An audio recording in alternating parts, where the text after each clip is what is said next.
This episode of the Party Loaded podcast is proudly sponsored by Audible.com. Check out their awesome catalogue of audiobooks with over 180,000 titles to choose from. And be sure to grab a free audiobook on us and support the show by visiting audibletrial.com/endgame. Let's party.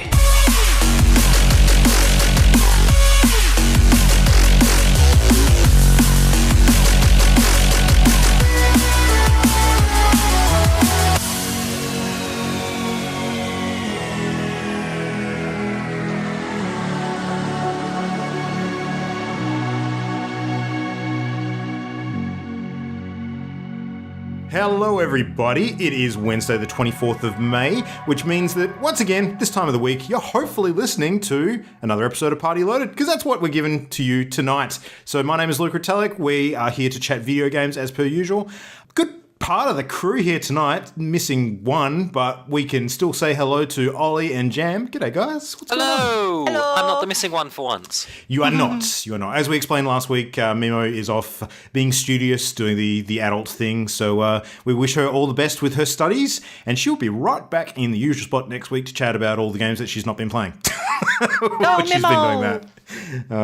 But that's cool. That's cool. So yeah, how's the week been, guys? What have you been doing in life in general? How are things? Stuff. I've been working and playing PUBG. Super difficult. Yep. And that's been going great. Oh, that being said, we actually did really well when you hopped off, Jam. Yeah, Yeah, I know. We did. Dude, whenever it's three of us, we suck. And then it's just two of us, and it's magic. Yep. Yep. Three, as it turns out, three players in PlayerUnknown's Battlegrounds, for anyone who doesn't understand the acronym, which is one of the most awkward acronyms I've encountered in a long time. Yeah, exactly. It just feels like you're mistyping pub with caps lock on. It totally does. Yep. PUBG. It sounds like some sort of secret society of beer drinkers. I don't know. Maybe you're supposed to call it PUBG. PUBG. PUBG. that sounds like a funeral for someone's puberty period. I don't know. PUBG. Like an effigy of puberty. An effigy Almost of pubes. puberty. That's even worse. Oh my god. Oh, God. Right. Let's bring that train right back on the tracks. Anyway, so The train has rubber tires? what tires do you know that go? That's a total different. Anyway, you just succeeded in derailing it again. Oh my god. Anyway, we were playing PlayerUnknown's Battlegrounds the other night, and good 3-player matchup, which was proving to be quite challenging because we kept on getting ambushed by people who are much more cunning and clever than us. And then, of course, Jam jumps offline, and Ollie and I, proceed to basically almost rule the world. So yeah, that was kind of cool. That's not bad. Right. Yeah. So, what's your explanation, Jam? What do you need to do to improve? I don't know. The night before I got to third, so That's fair. there's no common Was denominator anyone here. around to see it there, Jam? Was anyone around to see it? Yep. Who? I can't remember. Who was I playing with? If a Wasn't I playing with you? shooter falls in the woods and no one's around to see it, me. it really I was happens. playing with Jam. Ollie. Shut up. Clearly, Ollie's carrying us. Yeah, I am the common Clearly. denominator for success and failure. Blame me for everything. Well, I'm particularly positive about the fact that very, very soon, was just reading today that one of the updates they're about to add to the game is a silent sniper rifle. So very soon we'll lose quietly without even realising what's happening before it occurs. God. So Oh, it's going to be Daisy. that's going to play out really well. Anyway, we won't spend any more time talking about PlayerUnknowns tonight because we've covered that sufficiently in weeks recently. So, Ollie, what have you been playing this week? Anything new and interesting, exciting? I have been playing something new and interesting and exciting Cool. all at once. It's a rarity. I actually got my grubby little hands. One of my mates kickstarted a little game called Sundered, which was made by the same guys who did Jotun, which is one of our party game of the months. That's I recommended. And it's a cool little, what's the best way to describe it? Cthulhu post-apocalyptic Metroid platformer? That works. Sure, let's There's go a with whole that. bunch of my boxes being ticked right now. Cool. Yeah, it's pretty tops. It's all beautiful hand-drawn animation, which is gorgeous to look at. The Cthulhu stuff is really cool. I think when it gets released to the general public, I'll be picking up my own copy. And I did only get about 2 hours worth of game time, so I didn't get too much done. But yeah, it was very, very enjoyable. Quite unforgiving at parts. Like if we took a wrong turn, we did get our shit pushed in. And we're like, okay, great. good to see. So there are distinct areas where you're like, I can't get there till I get this like power up unlock. So in terms of difficulty or flat out gated content? Both. Both, okay. Yep. The skill tree is actually really cool. I like the skill tree a lot. It's basically a little XP branching skill tree, which is really cool. What else was there? Oh, the enemies. The enemies with their little Cthulhu-ness is adorable. They're both adorable and horrifying at the same time.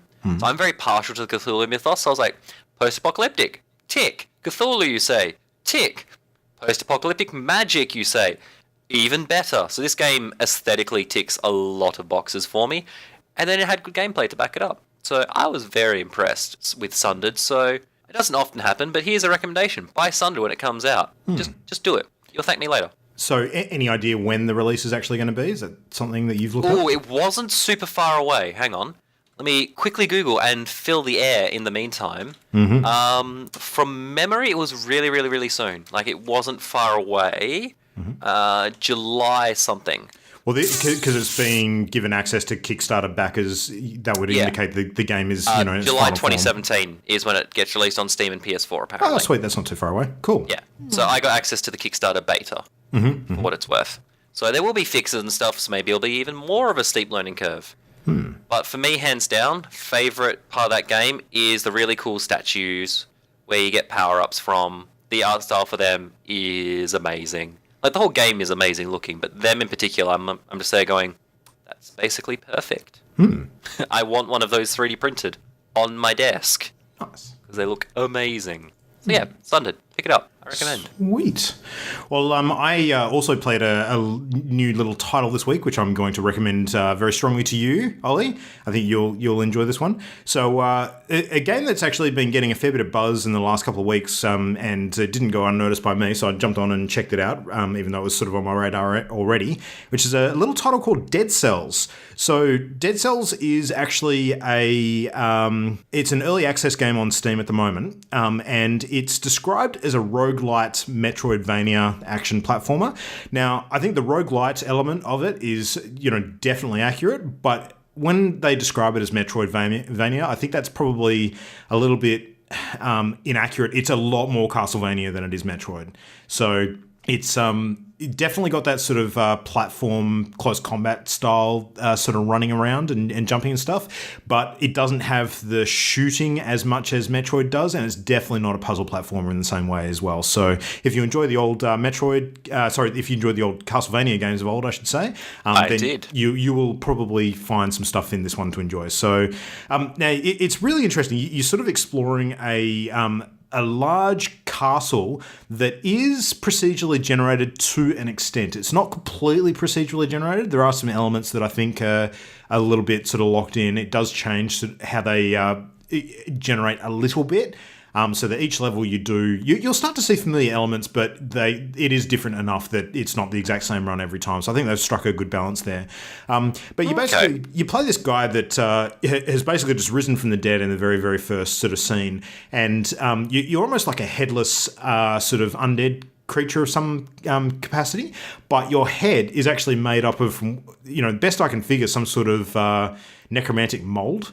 It's real weird. So the mold kind of, jumps onto your shoulder and sort of animates you, and then you're off and running. And you sort of get explained by an NPC in the first couple of screens that you've been here before, you've done this before, and the story sort of emphasizes that you're sort of learning as you go through and, kill, die, learn, repeat sort of thing. But you're basically running around this sort of castle, and you start off with really, really basic weapons, sort of, a short sword, or I think it might even be like a large sort of dagger of some sort. Plus, you can pick up there's a selection of either a bow or a shield. And I've been playing the game with a gamepad, so you've sort of got two primary weapons, which are typically on gamepad locked to your two trigger buttons. And then you have secondary weapons, which you can lock to the bumpers as well. And the secondary weapons you pick up as you go. So you can actually, like one run I did recently, I picked up a freeze bomb, like a freeze grenade, which was like an alchemical flask. You just throw at dudes and you freeze them in place for a couple of seconds so you can run up and attack them. You can pick up like throwing daggers. You can pick up like fire bombs and, different throwing weapons and, different sort of abilities and powers as you go along. but it is roguelite in the extent that as you run through, if you die, you get sent back to the beginning, but any sort of major power-ups that you have accumulated up until that point, at the end of each level, you sort of get a gate where you can sort of lock those power-ups in place, either as permanent additions to your character's arsenal or as permanent additions to the things that spawn in the game. So you can pick up like blueprints, for example, for different weapons. And if you make it to the end of the level where you sort of can lock in that blueprint, then that's a weapon that is then available to you to purchase in shops or find along the way and things like that. So it reminds me a little bit of Crypt of the Necrodancer in that respect, how you can kind of unlock items as you go through. But of course, it's a 2D platformer, so different style of gameplay. But the aesthetic is awesome. Like the graphics are very... sort of 16-bit style, but very, very nice. Like, it's not the rudimentary sort of 16-bit. It's still quite artistic and... I mean, the whole game looks like a bit of a pixely painting of like a medieval sort of dilapidated castle. And the enemies that you fight are a bit unconventional too. They're sort of like these shambling mold monsters and different undead and weird mercenaries that don't look quite alive. There are sort of mini bosses and bosses as well. So as you run along, you actually do fight these things at different moments, and they are freaking hard. But the gameplay loop is immensely satisfying. Like, the combat feels great. So for that reason alone, I think it's worth playing. It feels real good when you're playing it. It's very fast paced. There's some cool little hidden things too, which you run into, and I haven't quite worked out what a lot of them are yet. But there was one that I ran into last night where I was actually starting my run through a level again after dying, and I came across a door that was actually locked. And when I sort of hovered over it, it said this door locked at this time, and it sort of indicated to me that it was a door that was only open for a certain number of seconds when you started the level. So like, if you wanted a chance of getting through it, you literally had to like gun towards it, but because it's procedurally generated to an extent, you don't know where it is. So it's like a bit of a, if you want a fast player level, you can sometimes find those secrets. So which was really intriguing. But there's a few abilities you unlock as you go. Like, there's these weird little sort of vine plants on the ground that you can run up to them and tickle them. And I was wondering, what the hell does that do? Because it doesn't actually, do anything. It just, makes you feel good, and it's a bit of a cutesy thing. No, it turns out you can actually turn them into growing vines at one point, which allow you to sort of climb up to different areas of the map once you unlock an ability. So... yeah, there's a lot of cool stuff in this game. But the reason why it's called Dead Cells is because you as you destroy enemies, you actually, every so often, you will pick up a cell, which is kind of like your collecting form of currency. And they're the things that you trade in at the end of each level to sort of increase your stats and buff your health and your damage and things like that. So you do gradually progress, but you are sort of running through the same levels again and again and again as you die. But there's apparently about 20 hours of gameplay in what they've released so far, and they are looking to double that as it sort of progresses through early access. So there's a fair bit of stuff going on with this game, and the reviews on Steam have been just overwhelmingly positive. Like, there's a lot of positive hype for this at the moment. So well worth checking out. I think it's well deserved. So yeah, that's Dead Cells. One to keep an eye on, I think. I might look at recording some footage of it in the next week. I think it'd be quite a good one to watch. Bit of fun there. No multiplayer, unfortunately, but it's not the kind of game that would really lend itself well to that. So, yeah. So, Jan, what about you? What's been going on this week? Anything interesting? I think I've spent a bit of time playing games with you this week. So yeah, Poor just Jam. a little. Yeah. No, it was funny because I had a very indecisive day. What? You're a bad influence is what it is. I'm not a bad influence. You just appreciate my good taste. I couldn't decide When's what that to play over the weekend. I had too many to choose from. I've just got so many good games and so many unfinished games. And what did I end up doing? I ended up jumping into Minecraft again. Just for a little bit, but somehow that sucked Luke right back in. I thought to myself, I just need a chill out game this evening. I just want something that I can jump into and just feel comfortable. And Minecraft is totally a comfort zone game. Like, it's a very warm blanket in a way. You sort of there's no expectations. It's just like log in, see something, go, oh yeah, I'll do X. Do it for a little bit, then go, I'm gonna do something else now. It's there's no demands. It's just chill, and it's so cute.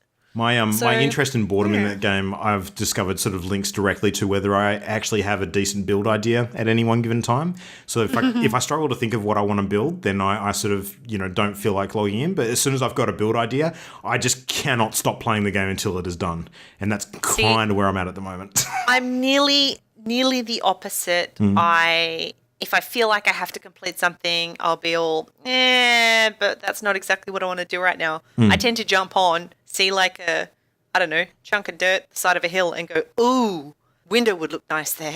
And suddenly I'm just building this new base and whole sets of rooms and access, and turns into, I mean, you've seen our base. Yep. And I'm the only one working on it. It's just slowly expanding over that hill. It is. So yeah, that's fun. Yeah. It's fun. But as for new 50 stuff, hours later. yes, a little bit.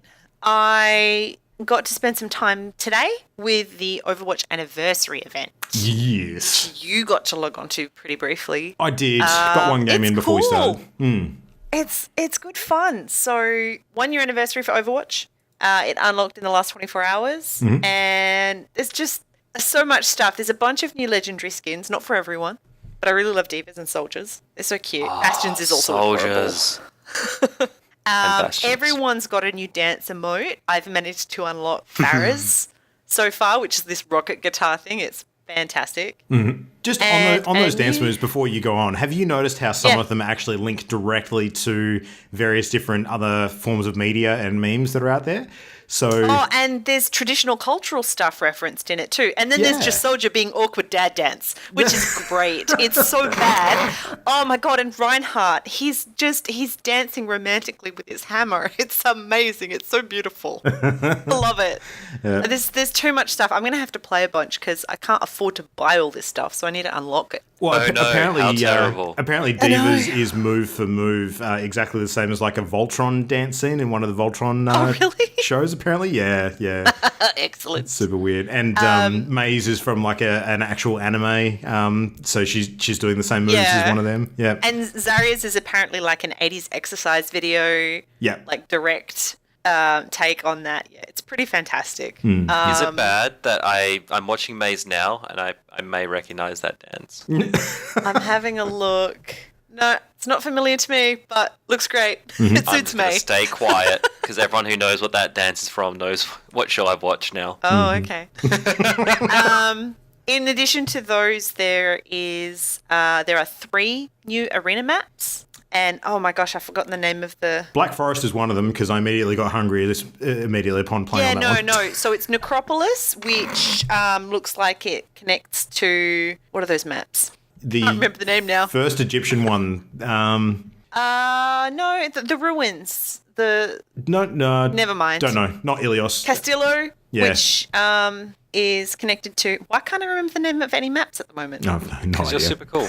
You've only been playing this game for about a year. It's all faded into grey. I know. Well, Black Forest is connected to Eichenwald. There you go. I remember that one. Yep. It's sort of a more foresty, overrun, ruins version of it. And they're really neat. They're small arenas. And the play mode is the name I'm forgetting as well. Is it Lockdown? Lockout? Yeah. Yep. Yeah. So it's 3v3 lockout. So it's best of 5 rounds. You want to wipe out, like eliminate the other team. Elimination lockout, something like that. The really interesting thing, though, is if you win a round, the characters that you won with get locked out for you. And you have to choose a new set, which really helps balance it. I find it fantastic. And I'm also realizing that I am not good enough with a wide variety of... Well, I already knew this.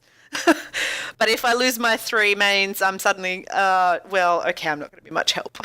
Yeah. But it's so much fun. The games are quick and snappy because essentially you can't run and hide because after a set time, they open up a small zone on the map and you have to cap it. And capping it wins it, regardless of how many people are left. It's like the tiebreak. So we had in one session, we had a Reaper hiding in the level. I don't know if he realised this was going to happen because once that zone unlocked, we just ran over to it, stood on it for 5 seconds and won the game. Really good way of keeping it snappy, avoiding people dragging it out or any unnecessary bullshit. So only had a bit of a look at it today, but rather fun. And I could see us playing a whole bunch. Yeah. How terrible. Yeah. I just like the 3 versus 3 format if there's a bit of, a force to change up the compositions. I think that the lockout it's so is really interesting good. because, I mean, if you find yourself suddenly, oh, okay, our good healers are gone. Damn it, what do we do? And you might try and resort to, 2 tanks and a DPS or something, but then there's risks there. So you try and choose the characters that have a bit of self-heal and, it's just chaos. But it really helps sort of swing the advantage to the other team when one's just won with their favourite characters. So, good stuff. I like it. We've got to play I'm more. very keen for that. Yeah. So the 3 maps was a bit of a surprise. I don't think many people expected there to be so much new sort of content in terms of levels and that sort of thing. So that was a really big surprise. But there's one thing that hasn't cropped up for the anniversary, which I'm kind of a little bit disappointed in. That's what I was really hoping there'd be a new animated short. So, yeah. But Give them time. Give them time. Yeah, it's still possible, but at the same time, an animated short would bring focus to specific characters, and this is the anniversary of all of them. That's there was probably a good point. Yeah. The intro video to the event is pretty good because, it mentions 3 new characters and then it just runs through all the others and has some fun references. But, yeah, no really nice animation. I was reading a bit of a discussion today. I can't remember if it was from Jeff Kaplan or someone else on the team, sort of talking about the Overwatch cinematics, and they've kind of got a bit of an attitude internally that the ones that have taken place up until the last Bastion, I think, was the final one, they kind of see as part of season 1 of the cinematics, and they're working on season 2 at the moment.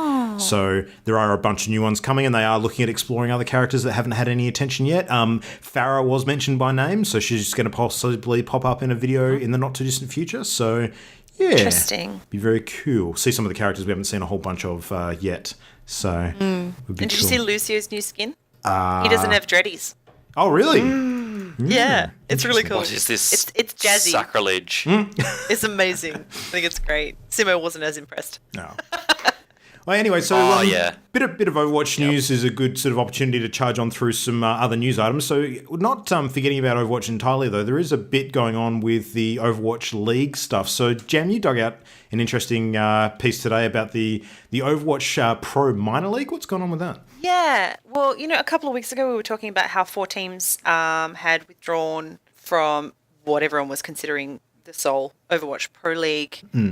Based on rumours, I think, of huge cost of buy-in and everything. They've just announced that they're going to have an official minor league called Overwatch Contenders. So it's interesting because, in theory, the buy-in's cheaper. I haven't looked at the small details. The prize pools will be smaller, but it hopefully will allow, a number of teams or more teams to be involved to a different degree who love the game but can't necessarily afford the massive buy-in of proper pro league. So when we're talking about minor league here, we're of course talking about a skills gap gating, not an age gap or anything like that, aren't we? Yeah. Oh, it's near as I know. I haven't seen all of the details, but it's nice to know that different levels of passion and commitment are going to be supported at a pro level. So it's good. It's promising.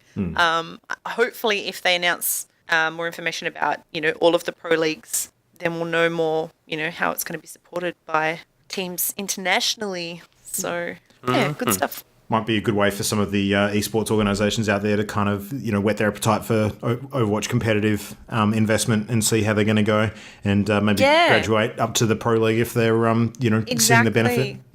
Let's spot this team so much cash, and if they get good, we'll take them further. All right, well, the other big thing that sort of happened during the week, and this was pretty much straight hot off the heels of last week's episode, of course, we had the massive Bungie reveal of everything that's going on with Destiny 2. So much. I think this is a game that we're all collectively looking forward to a reasonable amount this year. We're all kind of interested in what's going on with it. Yeah. Well, we're hotly debating which platform we're going to get it on. We are, yeah. Which I think this might swing it. Yeah, well, the interesting thing now is that because we knew that Destiny was coming to PC, which was a huge selling point, and a lot of the feedback we've had from people who in the media have gotten to test out the PC build of it at the sort of live event that they held for the reveal. A lot of the feedback coming through is that on PC it's just flat out amazing. But there's a catch, and one of the catches is that the PC release is actually going to be coming at a slightly later date than the console releases now. So, yeah, it's a bit of a shame. Have they said how pros and slightly? cons. No, it has not been confirmed. So it could be, a month. It could be 6 months or more. Who knows? I mean, it reminds me a little bit of what happened with Grand Theft Auto 5, because Grand Theft Auto 5, when it came out on consoles, they were always talking about doing a PC release, but it didn't end up happening until nearly a year later, I think. So that's a fair wait. I don't know. See, I haven't seen the PC delay news. Where was that?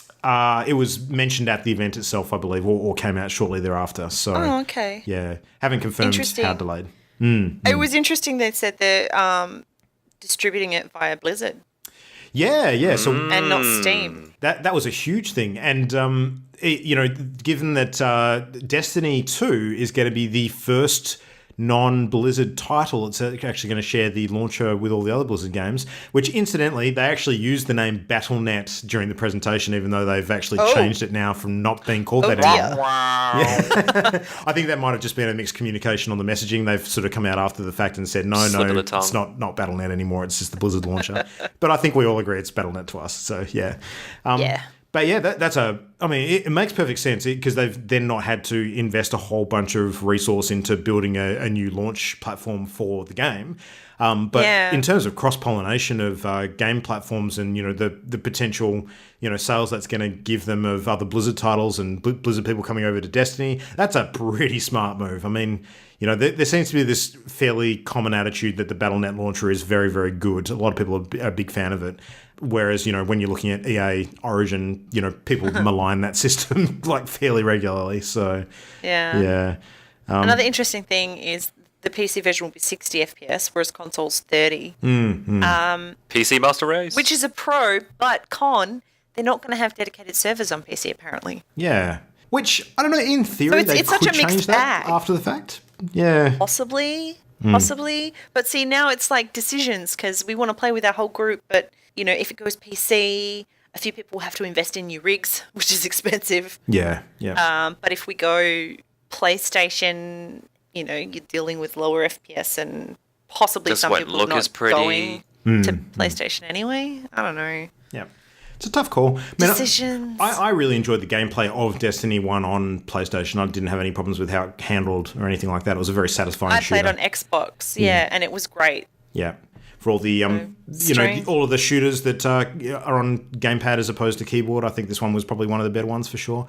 But, I do understand the appeal of doing the PC sort of go for FPS games. It's, not inconsiderable difference. So, I like to be able to aim properly. Yeah. I suck on consoles for finesse shooting. Yeah, it'll be interesting. But yeah, as far as the graphics and the general look of the game goes, it still looked a lot like Destiny 1, which I actually don't have a huge problem with because Destiny 1 was a damn nice looking game. So not a big problem. But I think they've gone with the safe option as far as how things look. They've kept a lot of the same aesthetics. A lot of the UI looks very, very familiar. And, a lot of the stuff that worked, they haven't pulled down and replaced for no reason. I think they've done the right thing in that respect. So yeah, because a lot of that worked very well in Destiny 1, and it should be kept. It always looked pretty. Content was, the source of many woes that people were worried about. So hopefully they've fleshed it out some more. Yeah.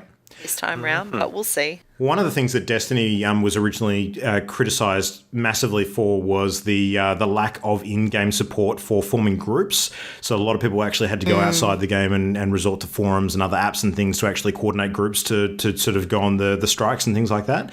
But they are actually going to introduce a system called guided games, which is going to help to coordinate those groups of players doing those sort of group up sort of raids and trials and things like that. So, which is pretty cool. So I think there's a lot of good things to look forward to in Destiny. There was a sweet sort of trailer that showed off the story elements of what's going on with the setting.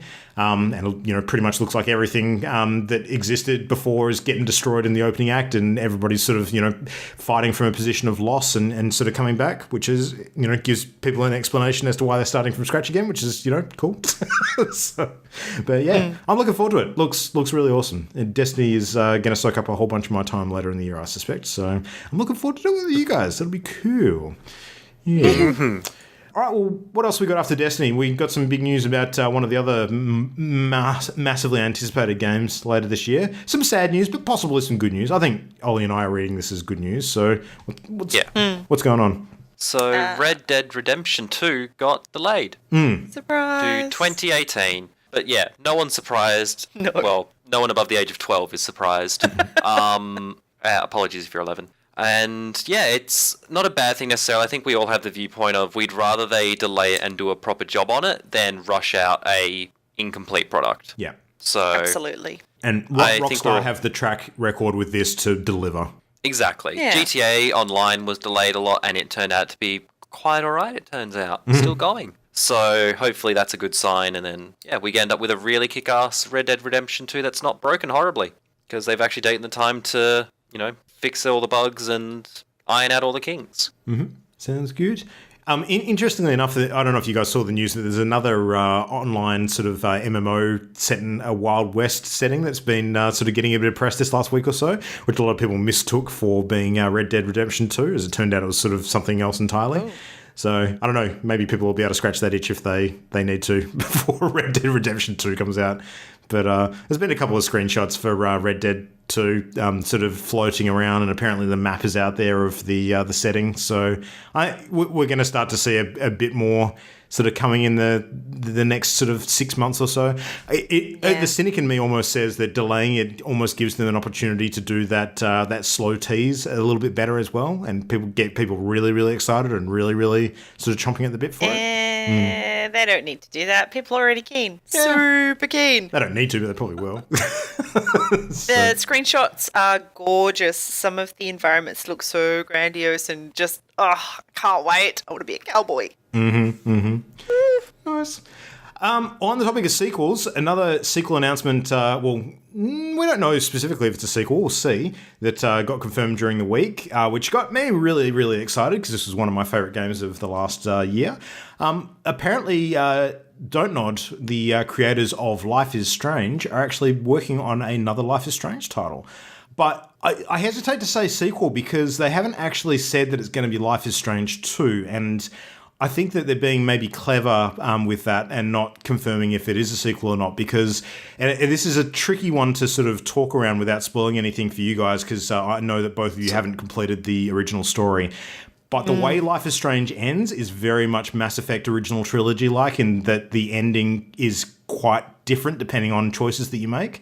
And picking up after the end of that to do a sequel, there would be very, very different starting positions to do that from.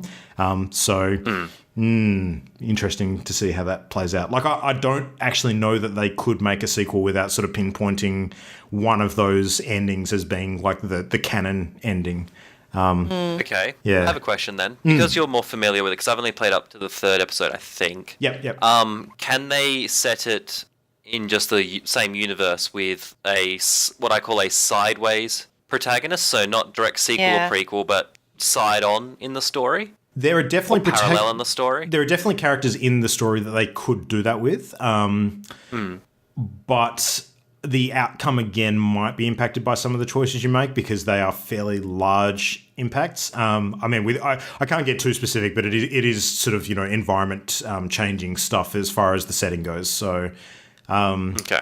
Yeah, it's a tricky one. I mean, they could do a prequel, but I don't know how that would work, especially not with the same characters. They've kind of painted themselves into a bit of a corner that one of the big appeals of Life is Strange is the main two characters, which are Max and Chloe. And if they use Max and Chloe, then they kind of have to say what happens to them at the end of the first game. And if they don't use them, then they're kind of not using the best tool in the chest, if that makes sense. So yeah, that's fair. Yeah, it's a tricky one. Don't know how they'll go about that. But a lot of the sort of theme of the game being like butterfly effect and sort of time travel with your actions having consequences and that kind of thing. They could definitely like use that theme again in a different setting, but it wouldn't have the same sort of mysticism and mystery of what's actually going on and that sort of journey of discovery that the first game has, because now you kind of know what the power is and how that all works. So yeah. So don't know. It will be very interesting to see what they come up with. But the first game was super solid, and if you haven't played it, I highly recommend it. So check that one out. We'll find out more soon. Uncharted movie. What the hell, Jam? What's going on? I know.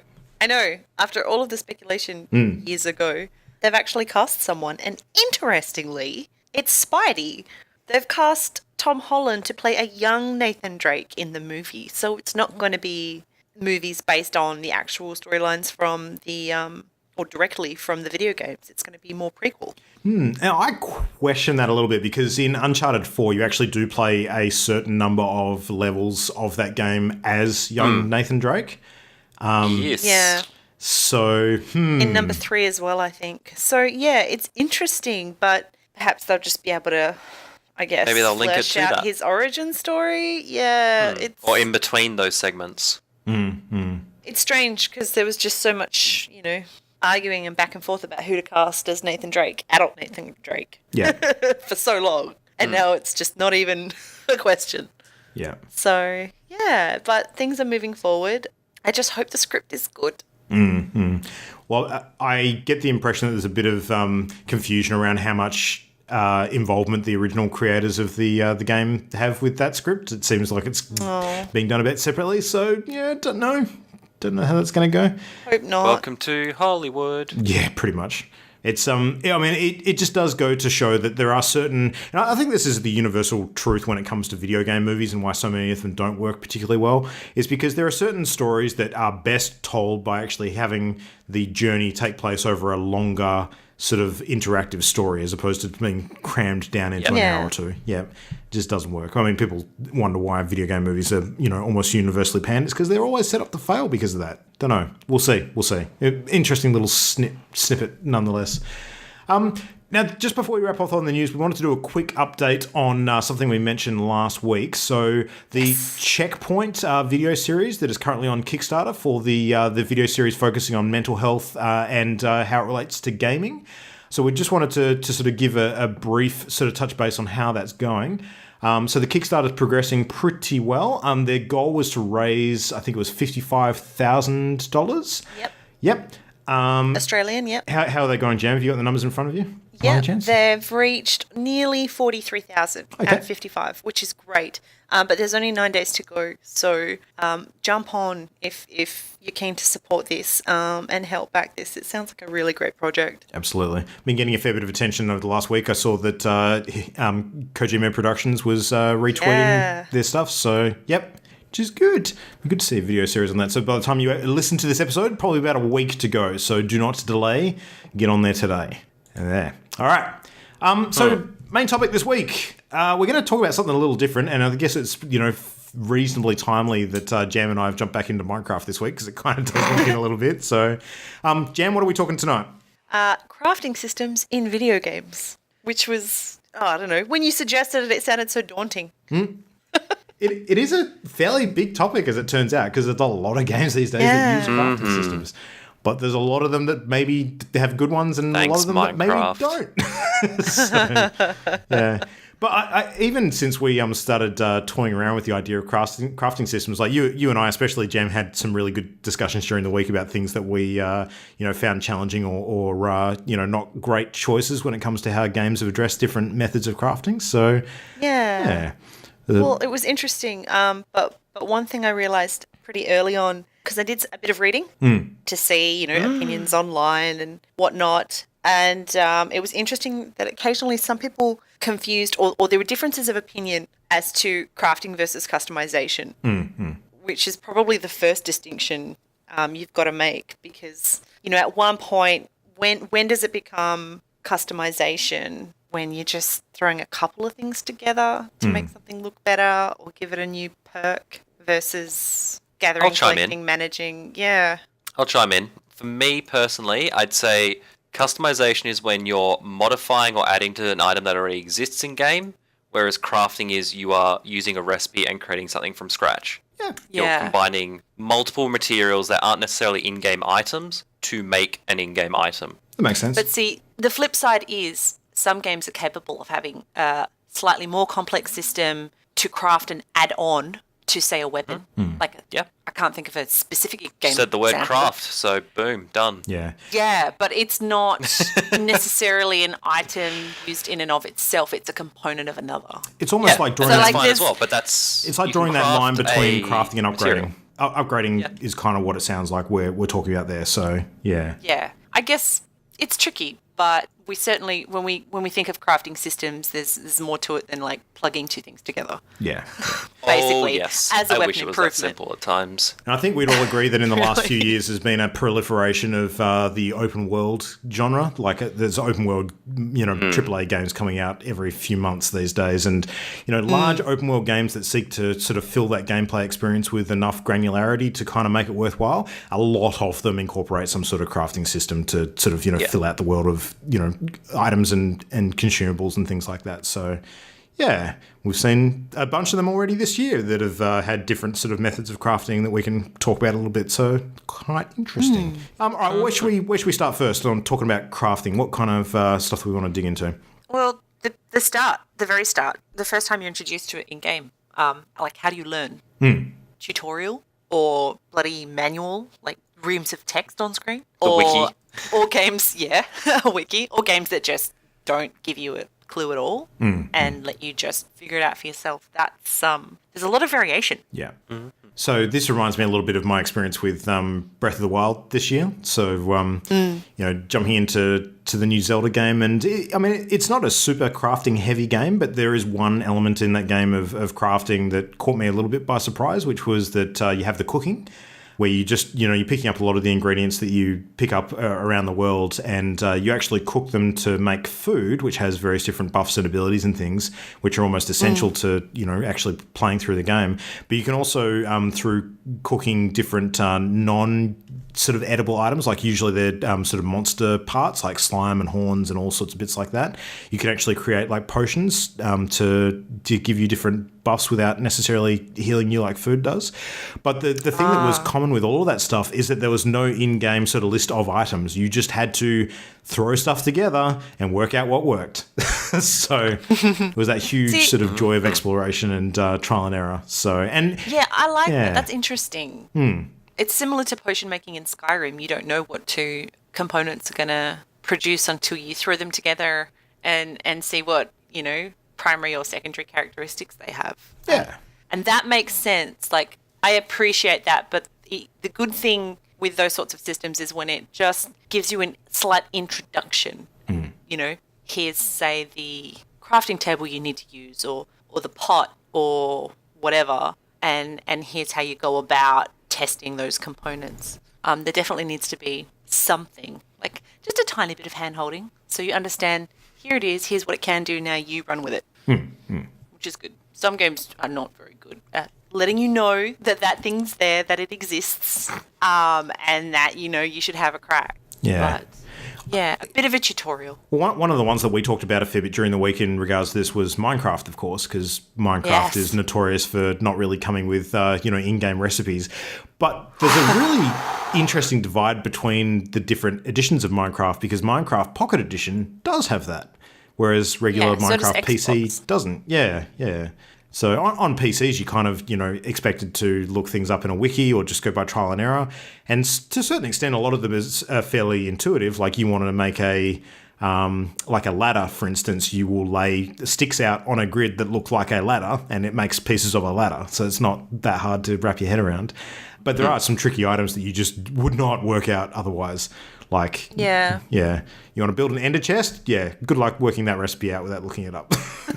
So, And see, I didn't know an ender chest existed for the longest time. yeah. Because there's nothing to indicate necessarily that it does exist unless you jump into creative mode on PC. Whereas, on the Xbox version, you can run through the list of items available to be made and see that it's there. So I love Minecraft, I always have, but trying to explain it or introduce it to a new person is so difficult. And I think it's so Oh, unfortunate. yes. Luckily, the community is really good.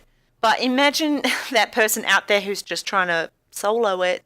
Like, I can't even remember. I don't even remember how I figured it out. I'm pretty sure it was just wiki, Yeah. Yep, mine was the wiki. which is a bit unfortunate. But I think it just, I don't know, it was early access for so long and so many people figured out how to run it that they just never needed to build it in because it had the following and it had the fandom and it had extraordinary support developed on the internet, like the wikis. Yeah. Millions and millions of hours of YouTube content. Millions Yeah. of hours. Yep. Yeah. So you can't really say that it was the wrong thing to do, but I still feel it's unfortunate. Like a colleague of mine at work has tried it for the first time recently and she's just trying to figure it out with her partner. And, you know, how do you explain like the allure when she doesn't even know that she can craft some of the, you know, mediocre items, let alone the complex ones. Yeah, I think one of still. the biggest dangers from a gameplay experience of not putting some sort of guide or recipes in game as to what you get when you're crafting various different things is that if people actually have to like consult an external source, they're basically switching game windows or shutting the game down to do that, or you know, basically switching their focus. And that is not great. Like, there was a comparison that I read today, which was quite interesting in that, like, Civilization is quite a complex and confusing game as well. But at least Civilization actually has the built-in Civipedia, which you can actually look up the game rules within the game, so you don't actually have to exit to find stuff out. Minecraft doesn't really have that, unless you're playing the Pocket or console editions. Like, if we're talking standard PC, you literally have to go to a third-party source to work that stuff out. Yeah. And for anyone who somehow isn't familiar with it, you've got this, if you're using a crafting table, just this 9-square grid. And you've got to array the correct number of components in the correct squares to craft the item. So you can't just put, you know, 3 iron bars and 2 sticks any old place to make a pick. You've got to have them specifically in specific boxes. And I mean, if you forget precisely how something was laid out, it's so frustrating. Yeah. Like cake. I can never remember cake. Who remembers cake? I don't make often enough. I'm like, I'm pretty sure there's some milk and wheat and some Don't egg forget the eggs. and sugar, but shit. It's like all 9 squares, but I can't remember how many of which. Yeah. Does that add that extra But I layer of want detail? cake.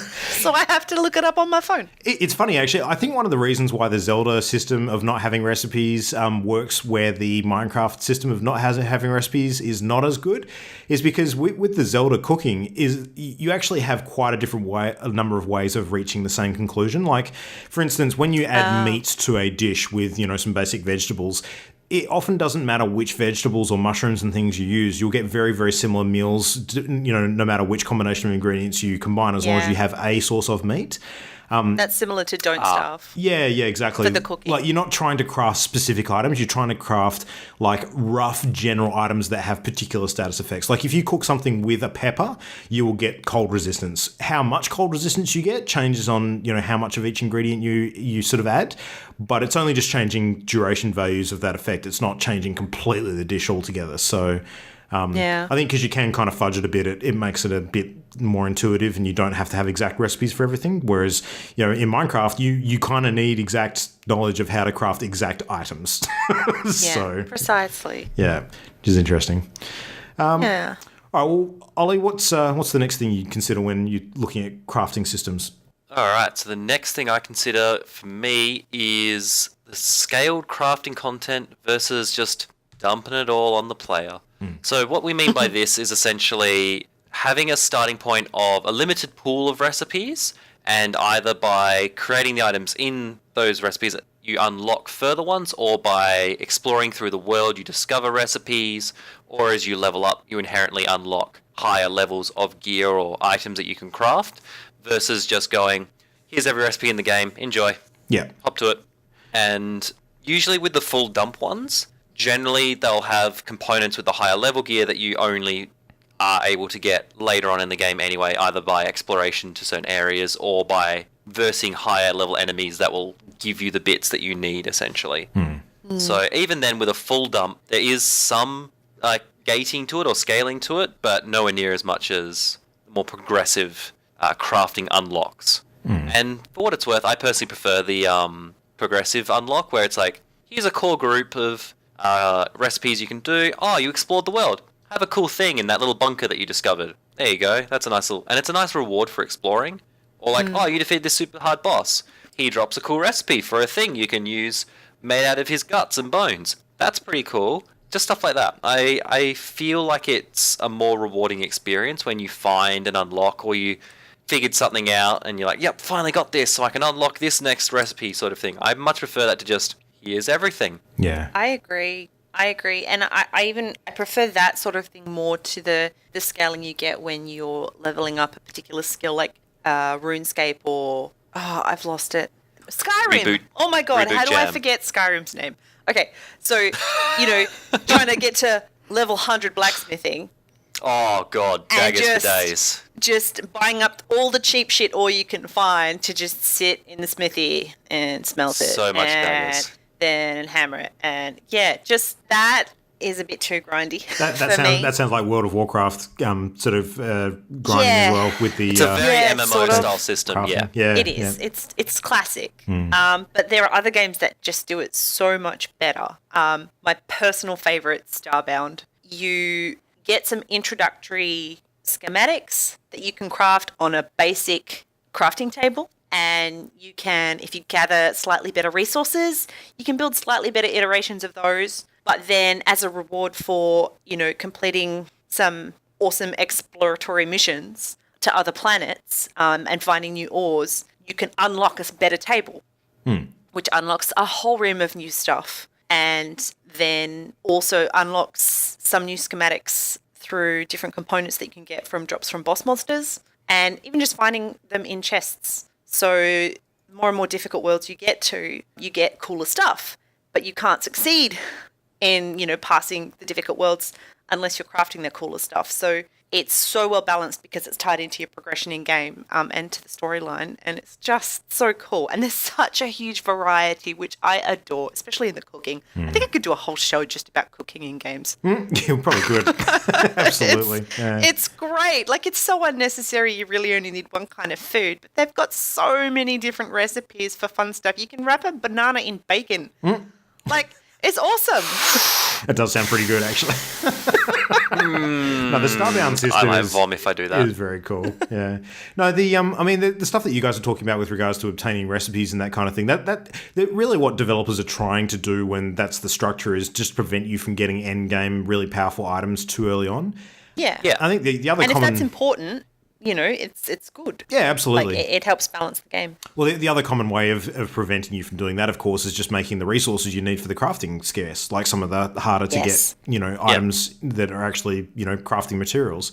They just sort of, step it like that. One of my favorite methods of scaled crafting, though, is actually where you become more skilled at crafting something so that when you craft it again and again and again, you actually produce a higher quality item or you use less resources when you're doing it.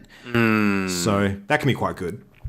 Interesting. I like that but system. I tend to find the grind leading up to it a bit exhausting. Yeah. Although, Yeah. I mean, Persona's a bit like that. It's, got a mild crafting system, but yeah, the more you go at it, the more stuff you can make, which is great when you're in such like a time precious scenario. Yeah, absolutely. But some of the full dump systems are really good too because they suit the game type. For example, 7 Days to Die, zombie survival. You don't want to have to spend a lot of time unlocking, all of the schematics that you need because you put in pretty distressing survival situations very quickly. So you can kind of see everything you can make, but some are locked away because you need a schematic or rarer component, but you've still got access to quite a wide variety. Very early on, you just got to scavenge for it because it's important that you are able to start acquiring and crafting those fairly quickly in order to survive, because nighttime is a bitch. Oh, yeah. So Yeah. it can suit some game styles, the full dump, but for progressive games, it's just so much more rewarding having a progressive crafting system. Yeah, no, I'd agree. I'd agree. So, I mean, that kind of comes down a little bit to the nature of crafting as to whether it's actually given as like an additional challenge to sort of, accomplish during the game, or whether it's just something that is meant to provide you with rewards as you sort of, progress. Is it actually worth doing? Like, is there enough of an incentive to actually do the crafting portion of the game to justify the time invested in it? And I think one of the big pet peeves that I've got is games that sort of have like a crafting mechanism to create items that you can actually collect anyway from like downing enemies and things like that. So it often takes away the emphasis of a crafting system if you can just get the items through other means anyway. So agreed. Yeah. The only time I'm okay with that is, as an example, you might say have a fairly, let's say, mid-tier item that you can craft. So it's better than your basic sort of gear, and you craft it and you make it pretty tops, and then you defeat a particularly hard enemy, and it might drop a slightly better version of it. So say versus a particularly elite mob or like a mini-boss or something like that. Then I have less issue with it. Yeah. If it's just you kill the random thing wandering through the level and it drops a better version of what you've just crafted, then I feel it's a waste. Yeah. Yeah, I would agree. When I think of challenge versus reward, though, one thing I find interesting, some games have crafting systems that you don't necessarily have to invest in. It's sort of optional. They can be quite complex, and here I'm thinking of Witcher. Yeah. But if you do, Jesus. if you do commit and figure it out and learn and spend the time crafting the right potions and whatnot, it gives you a huge advantage and makes your combat much more survivable, because you will target the weaknesses of the creatures you're encountering, making it infinitely more likely that you will live. Because without those items, sometimes it's extraordinarily difficult and you'll probably just die repeatedly. So the only downside, though, I found with The Witcher is if you go full potion build, you break the game in half. Oh, really? Oh, see, I've never bothered. I did it for all of 4 hours and went, nope, time to respec. So, yeah, I guess that's tricky. Where's the trade-off? You don't want people to have to go into a complex crafting system if that's just one aspect of your huge game that they might not be, too keen on. But for those who do specialize, how do you rein them in just a little? Yeah. Yeah, when crafting feels like a grind, it gets old for me real quickly, and I don't really want to sink too much time into it. Yeah. I think World of Warcraft, again, is a really good example of this, like particularly with the later expansions of that game where you can start a character at high level, like you can boost to level 90 or level 95 or 100 or whatever it is. Like, a lot of the crafting in that game require ingredients that you actually acquire in different areas when you're leveling up from the beginning. So a lot of the crafting materials to do the low levels of building up, say, your enchanting, you'll actually get from downing enemies of up to, level 10, and then from 10 to 20 and things like that to actually level that up. Now, if you start at a really, really high level, you don't have access to those sorts of items unless you go back and you're fighting things that are way, way underpowered for you. So it's literally just, running around and just, breathing on things and they die, which is a huge waste of time because you're not getting anything else other than the ingredients from it. But you can instead go to, say, the auction house and actually pay gold to get those ingredients from the auction house and then level up your crafting that way. So it becomes like, it has this weird impact on the game. It's like this whole economy built on crafting items, and people actually make a killing in terms of earning money in that game from actually taking some of the gathering professions and actually building up a stockpile of those items and selling them on the auction house for people that actually need them to level up their crafting skills. So you can make a huge amount of money. Like, it's weird economic sort of impact to the game. But if you're not doing that, it is a super grind, and the reward, I mean, it can be good sometimes. A lot of the items that you sort of craft in World of Warcraft, you can again buy on the auction house, but they've gated it in an interesting way where some of the different professions only the wearables are only at the highest level, only wearable by the people who actually are in that profession. So that's one way that they've kind of made it again a bit more worthwhile at the highest levels, rather than just buying everything you need. Yeah, there's a few trade-offs there. It's an interesting one. I find it frustrating when games introduce pay real money to skip, the grind. I mean, I can appreciate, people who can afford it not wanting to, or what they'd consider waste time in a game, but it just tends to, I don't know, you lose the balance, and it's Very tricky. few people like pay to win. Yeah, I don't know that I've seen it done right in a way that doesn't like offend some portion of the player base. It really, really depends on the game. I think there's certain games where it's an absolute like cancerous thing to have in there, but there's others where, I mean, even competitive games that are pay to win, I think sometimes it's okay as long as there's enough other options of how to play the game that don't rely on that balance for competitiveness. I understand it's sort of a necessity for free-to-play games. It's revenue. It's they need one of the some sole way to make sources of money. revenue. But when you've got a game that people pay for outright, and then you've turned it into an absolute slog and gone, oh, here, for some bit of real-world cash, you can skip all this and save yourself 20 hours. Yeah. Like, that's bad planning and greedy, in my opinion. I don't know where I draw the line. But, okay, so the way this impacts crafting is it depends on how scarce versus how abundant your resources are. True. And therefore your time investment in the gathering or the crafting. Because some games have a requisite time period too for crafting an item. Like 7 days, some of the more complex items will take many, many minutes. And you've got to just walk away and let it go. So, yeah, just, I don't know, introducing the real world money to skip some of that makes me a bit frustrated. But games who do balance the scarcity of items well in a way that I guess doesn't feel like it's too sloggy, but gets you really excited and gives you that sort of reward for the effort you've put in.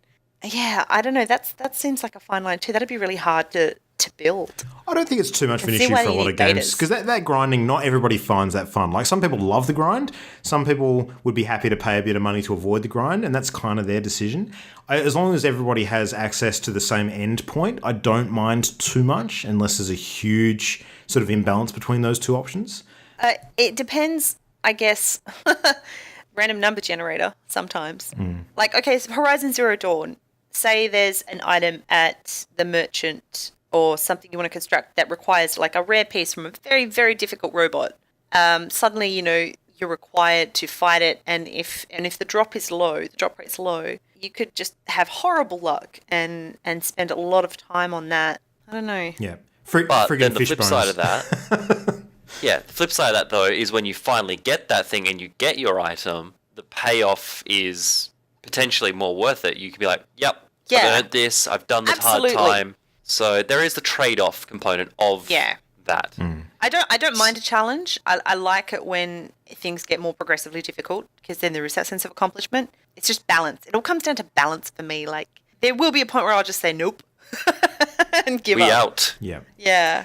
The scarcity versus abundance thing is an interesting one that came up with Prey as well last week. I was discussing how there was that in-game bug that you could use to create, theoretically infinite crafting materials. Broken, Yeah. Like if you happen to play the game with that in effect, and you literally don't care about how much stuff you're crafting, then crafting becomes just a filling your ammo boxes kind of task. Whereas if you have like only a very, very finite amount of resources, every decision you make with crafting is a very carefully considered one because you don't know when you're going to get enough materials to make the thing again.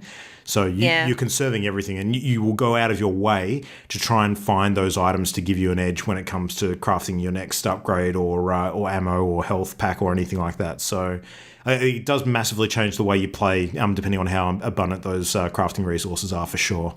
Yeah, Minecraft's a good example. They changed the way potions occur, and they need blaze powder Oh, yes. Yep. much more frequently, which is, a trip to the nether and fighting some pretty decent mobs. So suddenly you're not just, growing netherwort, casually making the simpler potions, like, effortlessly. Yep.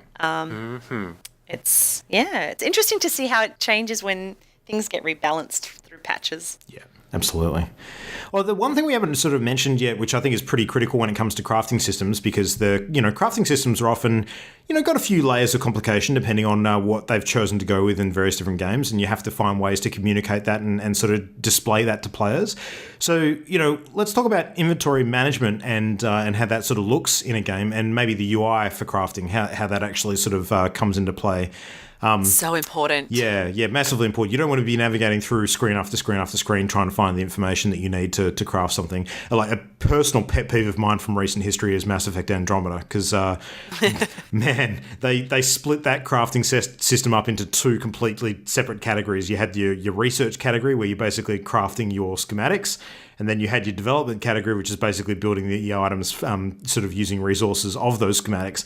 And because they completely separated the two things, you had these stupid situations where you would literally be like on your ship using a laptop that has all the research stuff on it, and then going to a completely separate laptop on a different position in the same room that had all the development things in it. And it's like, this is the far future, guys. Surely you can run two apps on the same freaking laptop. Yeah. See, you're objectively wrong because it was literally on the same device. It was on the round table, and you literally just went left menu, right menu. Maybe I'm thinking of other functions, but I mean, Still a bit complicated. Point remains. Yeah. Yeah. No, see, I actually quite enjoyed that. Really? Did you like Because the if you- inventory management though? No, but we're talking about the research versus the two separate crafting systems. Yeah. Not talking about that at the moment. And I actually genuinely like the fact that they separated the research crafting from the actual physically crafting of the item. Because can you imagine how convoluted and how dense that system would have to be if you put them in the same thing? It could literally If you be have a your tab. research. It could just be a tab in the same thing. So No, that tab would be horrific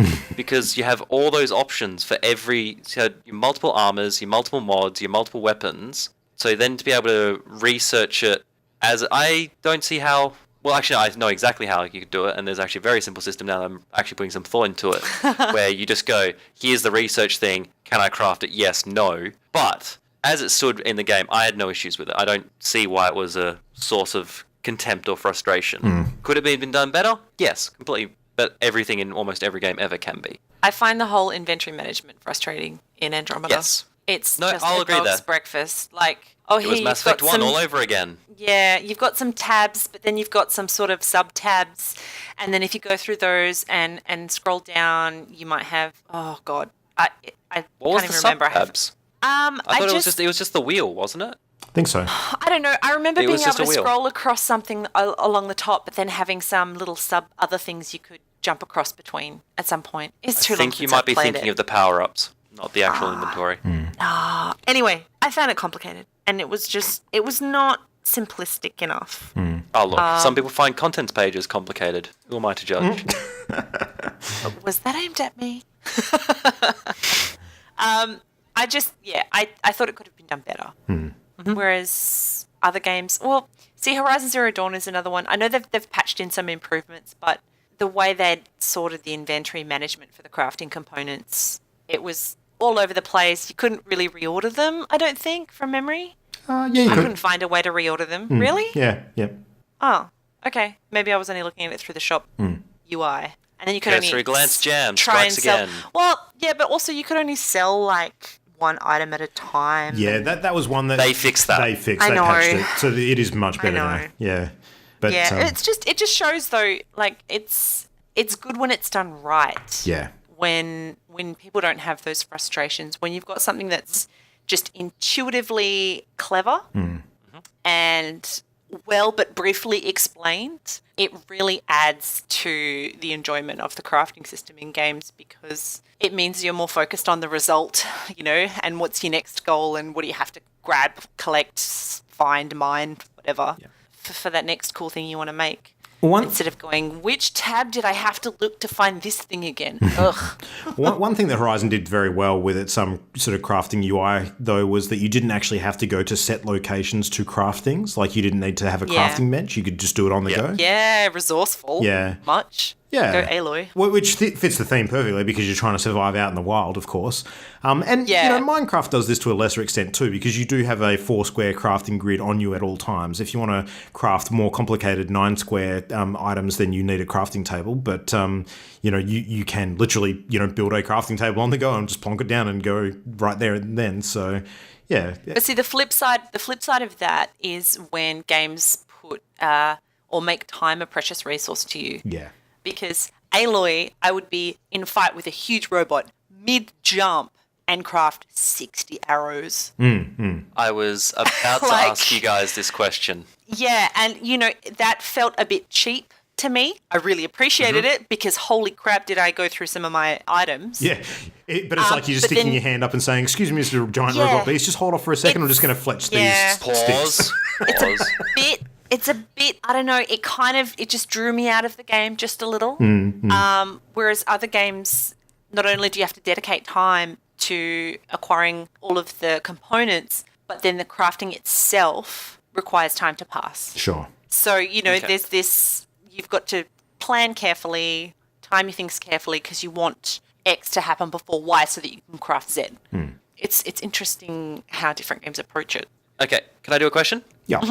Because it linked to that. So my question was going to be, obviously it is incredibly game dependent, but overall as a preference, do you prefer a more realistic style of crafting where the materials make sense and it actually takes some time or like specific equipment or location to craft? Or do you prefer the less realistic but possibly more, I'll use air quotes, gamey crafting where you can just craft on the fly a la Horizon Zero Dawn? And it's like instantaneous, boom, you've crafted it. I appreciate the complex, realistic crafting systems. I get more a bigger sense of accomplishment. It's just more rewarding for me, and I can appreciate it when it's done well and balanced well. But I appreciate that some games, it's just not for some games. Oh yeah, It that's why I said doesn't fit. But as a general. Yeah. I do prefer. I like good crafting systems. I think they add so much to a video game. That's me. It obviously depends on the you, game for me, but I will almost always favour gameplay over realism, mostly because when it comes to crafting, I see it as a repetitive task, and the realism is great the first few times that you're doing it, but when it becomes a endless monotonous chore just because you've chosen to go for the realism angle instead of the gameplay angle, I think it loses its shine very rapidly. But that being said, if a game can do both, it definitely gets my vote. And I think there are good examples of games that achieve both of them fairly effectively. I mean, Horizon Zero Dawn's a good example again because they kind of have erred on the side of gameplay for a few of the items, and the ammo creation is a really good example of that. But they have gone reasonably realistic with a bunch of others as well, like, for example, increasing the size of your carrying capacity with all your different pouches and things. A lot of the materials you use for doing that are materials that you scavenge out in the wild from animals, like animal skins and bones and things to sort of create, your framework for your different packs and things like that. And, rather than just giving you like a default size container for all your gear from the get-go, I think expanding the size of those is, a good sort of method of achieving the realism angle as well as a cool gameplay angle to sort of, stage your capacity to carry things with your power level in the game. I think it was a really good sort of compromise between the two. So, yeah, there's a few different examples of that, I think. Okay. Well, let's get into just a quick sort of summary of some of our favourite and maybe least favourite games when it comes to crafting systems. So I think we've mentioned a bunch of game titles already, but we can sort of wrap this one up tonight by mentioning maybe some of our favourites and why that might be the case, and any that we particularly hate. So, Ollie, do you want to kick off first? What are some of the games with crafting systems that you're a big fan of? Okay, ones that I'm a big fan of, for me, only because it fits. In any other game, I would dislike this crafting system in a heartbeat. I'd be like, this is shit, this annoys me, go away. But for this game, it is perfect. And that is the crafting system in 7 Days to Die. Yep, I agree. So because that whole game is about building tension, time is a resource because night is deadly. Every 7 days you have the horde and you're building your resources up for them, and time is such a resource. Implementing the fact that to craft gear, you not only need the recipe unlocked, you need the materials, you need the right equipment, or like the stations essentially, and then you need the amount of time to do it as well, just adds to the tension of that game so much. I think they did a wonderful job with that system. In any other game, it would annoy the shit out of me. But for a survival zombie game, I love it to bits. I think it works super well with groups of people as well, because then you can actually work as a team to survive. Yeah. Exactly, and it promotes teamwork in that regards, because you go, okay, I'll go over this, it'll take about 10 minutes. All right, I'll go over here, and this will take about 5. All right, and then we'll come back and we'll do this next step together sort of thing. And it promotes teamwork, and I actually quite enjoy it for that. I genuinely wish Horizon had done the more realistic crafting, like had gone with a bit more... There's a bit more time sensitivity to it rather than, like Jam said, I'm mid-jump, boom, 120 arrows of this specific type. Yeah! And you're like, really? Okay, that's cool. I can understand from a gameplay perspective and stuff, but can you imagine how tense those fights would be instead? If you had to run off, find a safe spot, and desperately craft arrows. Oh, I'd have died so much more. Like, the gameplay would be so different. And I think considering that game promotes that, okay, here's I'm going to hunt this thing. I'm going to set up these traps over here. And, okay, it does this behavior. So I'm going to take this ammo and do this stuff over here. It promoted that hunter mentality. So I was a little disappointed then when the crafting is, boom, yep, done. Because I feel that that game rewarded that more patient gameplay at times, obviously not all the time, but for the most part when you're hunting down the bots, being able to do the layout of your traps and your hunting style, then to be like, oh, I done goofed, quick, fix it up. Oh, okay. It sort of removed the tension and the reward satisfaction of planning a good hunt, essentially. So, and that's where I think the Witcher crafting system is a bit more triumphant than Horizons, because same sort of gameplay in that it rewards you for planning your hunt out and everything, but the crafting system is a lot less forgiving in that regards. So I wish Horizon took a few more cues from the Witcher crafting system. Personal preference, I know, it's like it's opinion or something, but that was for me. So I was disappointed in Horizon's crafting system, liked 7 Days to Die, absolutely despise the Skyrim crafting system. Because holy shit, goddamn, trying to get your blacksmithing and enchanting up to decent levels in that game was just boredom and tedium. Yep.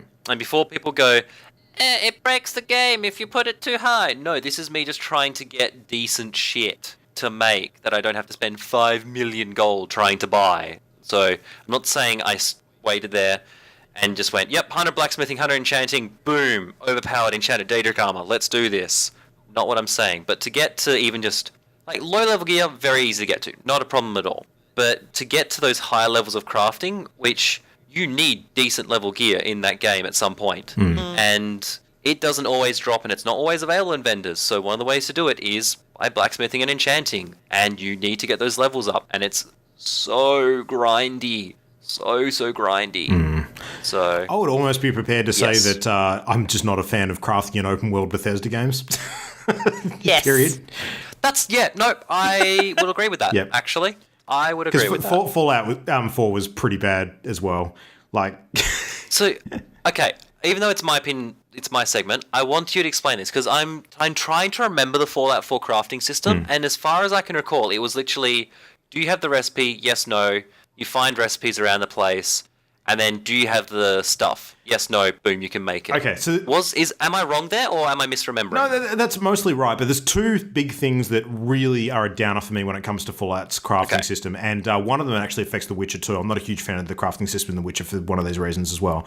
So the first one is that I think that to Jam's earlier point with regards to the intuitive nature of crafting, like there are a couple of things with the crafting in Fallout 4 in particular that are just not intuitive, and a lot of it is to do with like your base building stuff. Like you often build items on that list that actually require power, and there is no explanation whatsoever as to how to place them in your base and actually power them up.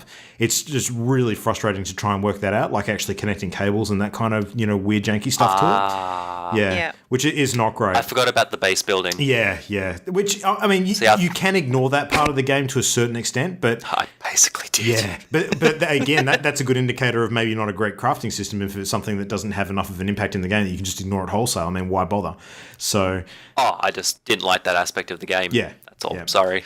Okay, now that makes more sense. I agree with you there. The base crafting was a very janky. I thought you were talking about the item crafting. So I was like, that seemed really straightforward and simple for me. I didn't see the issue. So I guess maybe my complaint comes with the gameplay loop of collecting the materials for the crafting more than the crafting itself.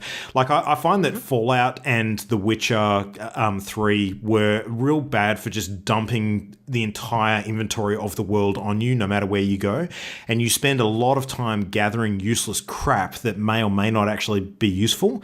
Yeah. So And Dragon Age Inquisition was bad for this as well. Like you have no idea how much of that stuff you're actually going to need, and you end up spending way too much time gathering items that you totally don't need to be wasting your time doing. So I find that sort of stuff just tedium, and especially when you have limited carrying capacity, it is frustrating as hell. I was going to say, you are over encumbered. Yeah. Oh, god damn it. I just picked up a encumbrance flower. is one of the worst game mechanics for some of those games. Like, particularly in Fallout when it slows you depends down. on the game. Oh, God. Oh, Skyrim. Yep. You're crawling. Lydia, get over here. Yeah. God damn Carry it. my stuff, wench. Exactly. Like, when I'm running around, like Fallout, when I'm running around, I want to explore. I don't want to get into positions where I'm standing still and playing the inventory management game to progress further in the game world. Yeah. That is not fun to me. Do you know what I mean? So that's my major complaint with the crafting systems in those games. Like, more about the materials management and the inventory than necessarily the actual act of crafting. But because they're linked together, that's my issue with it. So does that answer your question? Yeah, no, that's good. I was very curious as well, because, I had completely forgotten about the base building component. Yeah. Well, Jan, what are your favourite examples of crafting systems in games? Well, standout is Starbound. For shoresies, and I haven't even played it recently. It's awesome because each planet you go to, you get slightly better materials, better ore in the ground, which lets you craft a new kind of metal, and that metal means you can craft a new kind of table, and then that table unlocks a whole bunch of new crafting opportunities. It's so well tied to progression in the game, to the difficulty of the mobs you face, even the dangers of the planet itself. It all connects to, if you're just able to make a suit that protects you from radiation, the next planet you go to is going to be an irradiated planet, that sort of thing. And there's such a vast array of things you can create. The cooking alone, like I said, so good. Every time you find a new food ingredient, you're like, because, as soon as you pick it up, you'll have unlocked a couple new recipes to go try back at the cooking table. Also, you can get rare schematics from chests, but for building materials, which is another cool part of the game that you don't have to worry about too much, but it's quite fun if you're into that sort of thing. You can just simply encountering and mining the building material in the world sometimes just allows you to then craft it back at base or on any of your tables. So exploration rewards you, with your crafting skills. Everything comes back to the crafting component, and you can make such a ridiculous array of things. I mean, I can't even remember. There was something excellent that I didn't know existed in the game last time I played, and I've completely forgotten. There's just such a huge quantity that I don't even know what fraction of it I've seen. And it's all, for fun. Half of it's for decoration, just because it wants you to be, enjoying new environments. It's going to procedurally generate an infinite number of planets in a way that shows you new stuff each time. And yeah, it's neat. I echo your thoughts on the games that aren't good Bethesda. Just, not great. Yeah. Not great with the crafting. But I don't like when a crafting system feels tacked on. Yes. Like it's semi-necessary, but really basic, poorly designed, and not balanced. Like, I find that frustrating. Just skip it altogether if you're not going to put a bit of effort into it. Because, I do like an interesting crafting system and one that, rewards you in game if you're going to put a little effort into it. So, can't think of a specific example though right now, which is bad. No, I'd agree with that. I generally find, Minecraft is the gold standard for a lot of crafting because half the game revolves around it for various different reasons. Yeah. But that being said, there's a lot of stuff that Minecraft does that wouldn't work in other games, so it's a kind of tricky one to note. But general, really, really good crafting systems that I enjoy quite a bit. Like, actually, contrary to what Ollie was saying before, I really, really like the Horizon Zero Dawn crafting system. The realism aspect of, the ammo doesn't impact me too much. I actually quite enjoy the fact that that's readily available. And I agree that it doesn't fit the theme perfectly in terms of the patient hunter kind of aesthetic. But, I don't mind it for the gameplay loop. I think they've done reasonably well as far as adhering to the theme in a number of different areas. And at the end of the day, you're shooting arrows at large, giant metal monsters, so there's going to be a bit of a disconnect. Oh, no. I agree. Yeah. I think it's pretty simple though. Yeah. Well, it's in line with Far Cry crafting system. there's not a lot to it. The thing that I like the most no. about it is that you I are agree with not that. crafting weapons. I think that actually works a lot in the game's favour because they've kept it to most of the consumable resources as opposed to the large sort of items of equipment because you actually do purchase those throughout the game, and I think that's a better system in this game's case in particular. But the other thing I really like about it, and this is the complete opposite of what I just mentioned a minute ago about Fallout 4 and The Witcher 3, is that all of the materials that you'll scavenge in the general gameplay of the game, like on around the countryside and that sort of thing, you will burn through them. You never feel like you're like really struggling for quantity, like that you don't have enough to make do because you can always. I disagree so wholeheartedly. Yeah. Really? Because I Yep. found super often that you would run out of stuff, but acquiring it again was not that hard. Like you could go out and just do a few quick runs to get items, but you never felt like you had way too much of any one thing. Like just about everything was useful. I had way too much of almost everything except wire. Really? All the time. Interesting. Yep. Completely Yeah, that's different one of the experience reasons to I me. didn't like the inventory management system. My bags are full. Oh, my bags are full. Oh, my bags are Yep. full. Yep. Hmm? Oh, I have to get rid I of this maxed out the crafting capacity stuff. so fast. Fair enough. Interesting. I guess it depends, like how you play will entirely affect, if and when that happens. But yeah, I found it frustrating because I would have, 8 stacks of something stupid that I didn't need. 5 wire. I guess finding that balance to sort of match a multiple number of different people's play styles is a pretty tricky Yes. one for designers Yeah, to get because right.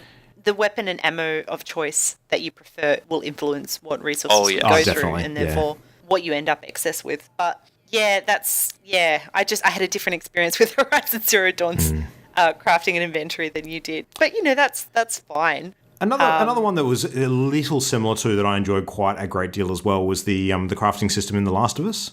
I thought that was actually very good, and that really hit on the realism multiplayer too. in particular. In the multiplayer in particular, I quite liked it. Yes. Yeah, it was real good. Where you actually had to find your workbenches, and the materials that you had were actual sort of screws and components that you would imagine go into the crafting of those sorts of items. It was really, really intuitive. I thought it was Yeah. great. Yeah. And the scarcity enjoyed was that. perfect. Like for the complexity of the game, like for how difficult the monsters were and how tense every situation was, I always questioned myself whether I should use my Molotov. Yeah. Like it was such a valuable thing to have in my pocket, and I was like, I think the nature of the later. game being a little bit more scripted, though, that they could probably test the scarcity Yeah. a lot more closely Yeah. than in an Oh, open for world sure. game. Yeah. But it's done so 100%. Yeah, yeah. Well, there you go. There's a bunch of good games for crafting there, which, if you have not checked out a number of those, you should go and do so because there's some fun stuff. But, cool. All right, well, anyway, we should wrap it up there because we're running long again, as it always happens when we get talking about something fun. So, anyway, if you have opinions on crafting systems and any of your particular favourites, we'd love to hear about it. So please hit us up at the usual email, which is mail@partyloaded.com. We also would love to chat to you on the various different social media platforms. So you can hit us up on Facebook. Just search for Party Loaded on Facebook and on Twitter @PartyLoadedShow.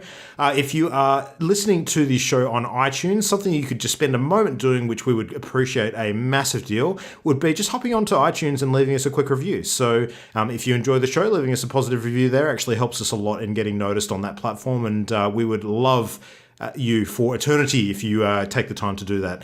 And make sure you check out our latest content on YouTube as well. So head along to youtube.com/channelendgame and you'll find a bunch of different videos there, a few reviews, a few gameplay videos, a bit of stuff from PAX. There's a lot of fun stuff there. So we'll be adding more as time goes on. And perhaps some footage from our PlayerUnknown Battlegrounds games earlier this week. So go through and scrub that clean of any ridiculously stupid stuff that I managed to do. Like standing on a hill and getting sniped.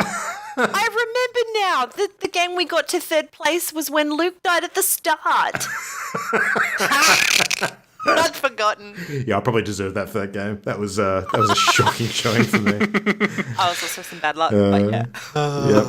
All right. Well, we've got not a lot of new releases sort of in the coming weeks to look forward to. There's still a few things popping up here or there, but I'm well in sort of looking around on Steam territory at the moment for the latest and greatest. What are you guys looking at in the next week?